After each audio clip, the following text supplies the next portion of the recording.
नमस्कार दोस्तों, स्वागत है आपका हमारे चैनल गोविंद गोपाल में फिर से एक बार। दोस्तों, इस वीडियो में हम बात करेंगे शिक्षा मित्रों को लेके। बात करेंगे सिर्फ और सिर्फ शिक्षा मित्र से जुड़ी अपडेट को लेके। 3 अपडेट हैं और वैसे भी शिक्षा मित्र 25 नवंबर का इंतजार कर रहा था और देखिए 25 नवंबर भी आ गई। अब क्या शिक्षा मित्र संगठन से कुछ उम्मीद रख सकेगा? क्या संगठन शिक्षा मित्रों को कोई अच्छी खबर सुना सकेगा? क्योंकि संगठन ने उपचुनाव से पहले खूब प्रयास किया।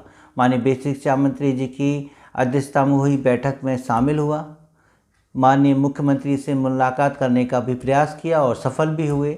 मुख्य सचिव से मिले, सचिव जी से मिले, प्रमुख सचिव जी से मिले, सबसे मिले और परिणाम निकला कि आचार संहिता खत्म होने के बाद ही शिक्षा मित्रों के बारे में कुछ सरकार निर्णय ले पाएगी। अब आती है बात 25 नवंबर की ही। 25 नवंबर भी आ गई। अब क्या जल्द ही शिक्षा मित्र किसी अच्छी खुशखबरी को सुनेंगे या संगठन अब अपना प्रयास फिर से शुरू कर देगा? तो बात यही है कि जैसे ही आचार संहिता खत्म हुई है, संगठन सक्रिय हुआ और जाकर उन्होंने उच्च अधिकारियों से वार्ता की है और साथ में वही हैं शिक्षा मित्रों के मसीहा, हमारे आदरणीय माननीय MLC श्रीचंद शर्मा जी, जो उत्तर प्रदेश प्राथमिक शिक्षा मित्र संघ के महामंत्री सुशील यादव जी के संग मिलकर प्रमुख सचिव जी से मुलाकात करके आए हैं और उनके साथ हैं वाराणसी जिले के जिला अध्यक्ष अजय कुमार जी भी। उन्होंने प्रमुख सचिव से मुलाकात करी कि बताइए सर, अब क्या करें? अब आचार संहिता भी खत्म हो गई, शिक्षा मित्र अब आपकी ओर, सरकार की ओर उम्मीद भरी निगाहों से देख रहा है, बताइए अब आप क्या आदेश कर रहे हैं? तो उन्होंने कहा कि अब बस हम आपके प्रकरण को लेके माननीय मुख्यमंत्री से मिलने जाएंगे और जो भी आपके बारे में अब तक वार्ता हुई हैं उस सब का जो सार है, परिणाम है, वो माननीय मुख्यमंत्री से बातें करके उनके जो निर्देश होंगे, जो उनके आदेश होंगे, उन सभी से आपको अवगत करा दिया जाएगा। और चिंता मत करिए, सरकार आपके लिए कुछ अच्छा ही करने जा रही है। तो कुल मिला के ये है कि अभी संगठन की मुलाकात प्रमुख सचिव से हुई है, फिर प्रमुख सचिव जी की मुलाकात माननीय मुख्यमंत्री से होगी, या फिर कह लीजिए मुलाकात की जगह कह सकते हैं कि एक बैठक होगी जिसमें प्रमुख सचिव भी होंगे, शायद बेसिक शिक्षा के पदाधिकारी भी होंगे, उच्च अधिकारी भी होंगे, सब लोग उसमें शामिल होंगे और तब जाके माननीय मुख्यमंत्री जी इसका कोई निर्णय कर पाएंगे। तो ये तो रही माननीय मुख्यमंत्री से कोई अच्छी खबर सुनने की उम्मीद। दूसरी बात, जो इनके साथ अजय कुमार जी हैं, जिला वाराणसी के जिला अध्यक्ष, वो संगठन के साथ लगातार प्रयास कर रहे हैं और जब भी उनकी आवश्यकता होती है संगठन को, वो बिल्कुल तैयार होके उनके साथ कंधे से कंधा मिला के वहाँ खड़े होते हैं, बिल्कुल मौजूद होते हैं, पहुँच जाते हैं। और उन्हीं का ये प्रयास था कि अभी उन्होंने एक और सोशल मीडिया पे अपडेट डाली थी कि वो लगे हुए हैं संगठन की तरफ से सरकार के जितने भी प्रतिनिधि हैं उनसे मुलाकात करने का, सरकार को अपनी बात पहुंचाने के लिए, सरकार से कुछ राहत पाने के लिए। जैसे उन्होंने अभी एक तस्वीर डाली जिसमें वो भाजपा के राष्ट्रीय महासचिव श्री अरुण सिंह जी से मुलाकात करके आए हैं और उनसे शिक्षा मित्रों के संबंध में वार्ता की है, बात की है, ताकि वो शिक्षा मित्रों से संबंधित समस्याओं को लेकर माननीय मुख्यमंत्री से भी बात कर सकें। तो ऐसा नहीं है कि शिक्षा मित्र संगठन प्रयास नहीं कर रहा है। हाँ, ये है कि उसका प्रचार प्रसार बहुत कम हुआ है, लेकिन जहाँ जहाँ समय मिला है शिक्षा मित्र संगठन के पदाधिकारी सरकार के प्रतिनिधियों से मुलाकात कर रहे हैं, वार्ता कर रहे हैं। सुशील कुमार यादव जी ने अब ये भी जानकारी भी दी है कि जब यूपी में उपचुनाव हुए थे तो जिन 13 जिलों में ये उपचुनाव हुए, वहाँ के सभी जिलाध्यक्ष महामंत्रियों ने किसी भी न किसी तरीके से माननीय मुख्यमंत्री से मिलने की या माननीय मुख्यमंत्री जी के साथ जो सीटों पर जो जनप्रतिनिधि खड़े हुए हैं उनसे मुलाकात करने की सबसे प्रयास किया है और उसी का परिणाम है कि सरकार तक जो है हमारी बात पहुंची है, सरकार जीती है, अच्छी सीटों से खुश है।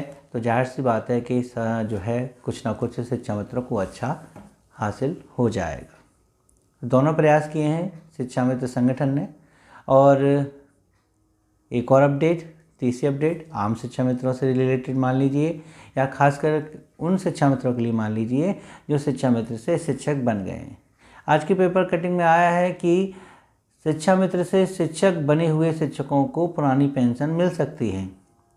जैसे आप जानते हैं, केंद्र सरकार ने 1 अप्रैल 2005 से पहले की विज्ञप्ति वाले वे सभी शिक्षक जिनकी नियुक्ति भले इसके बाद हुई हो, उनको पुरानी पेंशन का विकल्प देने का वादा किया है और कहने के लिए विकल्प खोल दिए हैं, भर सकते हैं आवेदन। लेकिन बात आती है कि जो 1 अप्रैल 2005 से पहले शिक्षा मित्र थे और बाद में शिक्षक बने हैं, क्या उनको भी मिलेगी? तो हाई कोर्ट में एक केस चला और उस केस में ये कहा गया कि भले ही संविदा कर्मी जो है पहले लगा हो और उसकी सर्विस बाद में होते होते वो किसी एक स्थायी पद पर चला गया हो, तब भी उसकी सर्विस काउंट की जाएगी। तो इस हिसाब से शिक्षा मित्र की नियुक्ति की जो विज्ञप्ति है वो यदि 1 अप्रैल 2005 यानी 28/3/2005 से पहले की है, तो आज वो किसी भी भर्ती से लगे हों, चाहे वो 15,000 भर्ती में लगे हों, चाहे 12,000 में, 64,500 में, 69,000 में, किसी भी भर्ती से गए हों, वैसे बीटीसी वाली भर्ती से गए हों, किसी से भी गए हों, लेकिन यदि उनकी नियुक्ति शिक्षा मित्र पद पर 28/3/2005 से पहले की है तो वो पुरानी पेंशन के हकदार हैं। ये कोर्ट का एक आदेश है, कह लीजिए इस तरीके से कि उन्होंने सरकार को ये निर्देशित किया है कि वो 3 महीने में इसको लेके निर्णय लें। ये एक स्पष्ट आदेश नहीं है कि मिलनी ही मिलनी है, अभी इस पर प्लस माइनस हो सकता है। इसलिए जो है सभी जो जिला बेसिक शिक्षा अधिकारी महोदय हैं वो भी संशय में थे कि हमें क्या करना है, शिक्षा मित्रों से ऐसी फाइलें लेनी है या नहीं लेनी है, और इसको लेके वो जो है सचिव से, निदेशक जी से इसको मार्गदर्शन मांग रहे थे कि मार्गदर्शन कीजिए कि हमें इसमें क्या करना चाहिए। तो फिलहाल सभी जिला बेसिक शिक्षा अधिकारी इस कोर्ट ऑर्डर के अधीन सभी से फाइल ले भी रहे हैं और जमा भी कर रहे हैं। कई ब्लॉकों में ये फाइलें जमा हो चुकी हैं, कई जिलों में ये फाइलें जमा हो चुकी हैं जहां ये सारे डॉक्यूमेंट मांगे जा रहे हैं।